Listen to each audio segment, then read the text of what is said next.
कुछ लोग हैं जो नहीं चाहते हैं, लेकिन छोटा मसला भी नहीं है। किसी भी धर्म पे आप टिप्पणी करेंगे, आप हिंदू हैं, मैं मुस्लिम हूँ, मैं आपके धर्म को गाली दूँ या आप मेरे धर्म को गाली दो, तो ये मेरा हुलिया जो है, हमें आपस में इसी वक्त लड़ाई हो सकती है। तो नहीं चाहिए कि किसी धर्म, हर एक को जीने का हक है, कौन किस तरीके से जी रहा है नहीं बात करनी चाहिए, और बाहर की लड़ाई अंदर नहीं लानी चाहिए। मेरी गुजारिश रहेगी पूरी आवाम से धर्म की सारी नॉलेज है, और एक आदमी धर्म की बात करते करते गाली दे दे, जब कोई धर्म ही नहीं कहता है कि दूसरे धर्म के मुखालिफ बात करो, तो वो धर्म क्या सिखाएंगे उस धर्म वाले को जो भद्रवा के अंदर बैठा 5 वक्त का नमाजी या मंदिर में जाने वाला, पूजा करने वाला आदमी। नफरतें तो बनती हैं। बिल्कुल। नमस्कार, मैं हूं अजितेश कोतवाल और आप देख रहे हैं भारत मॉनिटर। बीते दिनों जनाब भद्रवा से आप सबने खबर सुनी कि किस तरह से भड़काऊ भाषण देने की कोशिश की और जनता को भड़काने की भी कोशिश की। फ़िलहाल सिचुएशन जो है जनाब अभी कंट्रोल है, और इसी मुद्दे पे आज हमारे साथ बातचीत करने के लिए हैं डीडीसी मेंबर डोडा के और आम आदमी पार्टी के कार्यकर्ता भी महराज मलिक जी। तो सर, सबसे पहले आपका बहुत बहुत स्वागत है। Thank you. तो क्या लगता है सर, क्या कहना चाहेंगे कि भद्रवा में जिस तरह से भड़काऊ भाषण देने की कोशिश की? देखिए, भड़काऊ भाषण तब हुआ जब कहीं बात हुई जी। मुद्दा तो तब बना ना जब कहीं पे कोई बात हुई, कोई वजह हुई।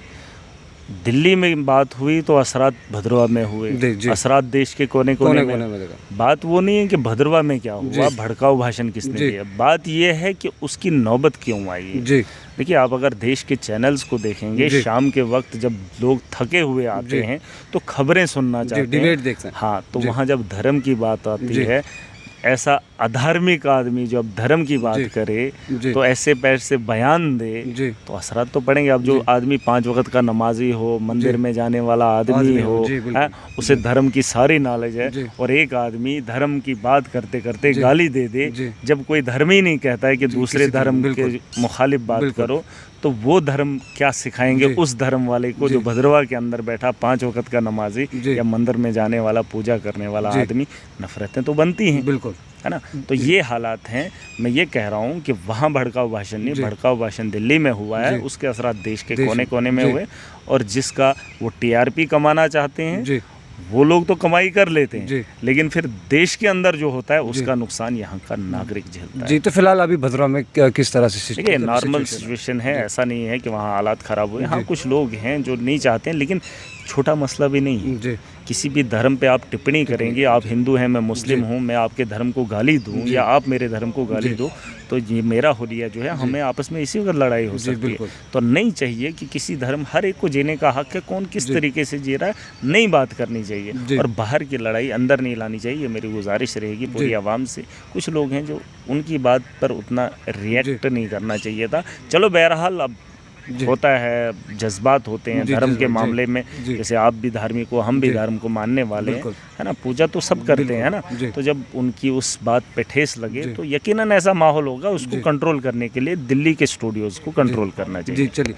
तो फिलहाल आप आम आदमी पार्टी के आप कार्यकर्ता हैं, तो फिलहाल भद्रवा में कहाँ आम आदमी पार्टी स्टैंड? देखिए, भद्रवा में अच्छा खासा माहौल है। जैसे ये माहौल है, इनको रोकने के लिए सरकार में बैठे हुए लोग वो भी सही होने चाहिए। अगर सरकार में बैठे हुए लोग भी दंगाई होंगे, सड़कों पे बैठे हुए लोग भी दंगाई होंगे, हाँ, और टीवी चैनल्स पे डिबेट करने वाले भी दंगाई होंगे, तो डेवलपमेंट कहाँ से होगी? ट्रेनें जलेंगी, दफ्तर जलेंगे, पुलिस थाने जलेंगे, गाड़ियाँ फूटेंगी, फिर तो देश का माहौल ऐसा ही होगा, जवान सड़कों पे रो रहा होगा गर्मी के टाइम।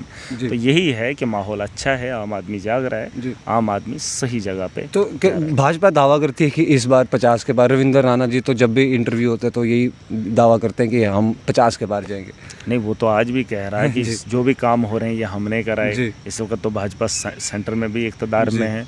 पिछले दिन वो एक रिक्रूटमेंट हुई थी, वो टेस्ट हुआ था एएसआई का, उसमें रविंद्र रैना ने खुद कहा कि मेरा एक दोस्त मुझे कह रहा था इसमें घोटाला हो रहा है, फलां आदमी कर रहा है, तो हमने कोशिश की थी एसीबी को कि उनको ट्रैप करें, लेकिन फिसल गए। और जब ऐसा अध्यक्ष बयान दे तो वो आदमी क्या चलाएगा जम्मू कश्मीर को? वो अपनी सीट नहीं बचा पाएगा।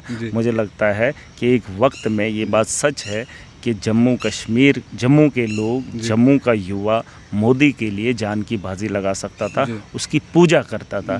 आज वही नौजवान जो आज सड़कों पर है, उस जवान से पूछिए जो मोदी को पूजता था, वो मोदी को आज गाली दे रहा है। तो क्या क्या लगता है कि केजरीवाल की लहर अब आने वाली है? देखिए, केजरीवाल आम आदमी है, आम आदमी की सहूलियत के बारे में बात कर रहा है। आप अगर इस वक्त यहाँ पर हैं तो किस लिए? रोजगार के लिए, बिल्कुल, है ना। हर कोई जीना चाहता है। अब शाम को आप अपने रूम पे जाएंगे, अपने घर को जाएंगे, वहाँ अगर लाइट नहीं होगी तो आप किसे कोसेंगे? वहाँ पर अगर पानी नहीं होगा तो आप दिन भर चलेंगे, शाम को भी पानी ढोना पड़ेगा, लाइट के लिए मांग करनी पड़ेगी, या छत पे जाकर हवा लेनी पड़ेगी, या यहाँ गुजरनगर पुल पे आके गाड़ी लगा के वहाँ ठंडी हवाएं लेनी पड़ेंगी। तो कहीं ना कहीं आम आदमी की ज़रूरियात के बारे में बात होनी चाहिए, तो मानेंगे।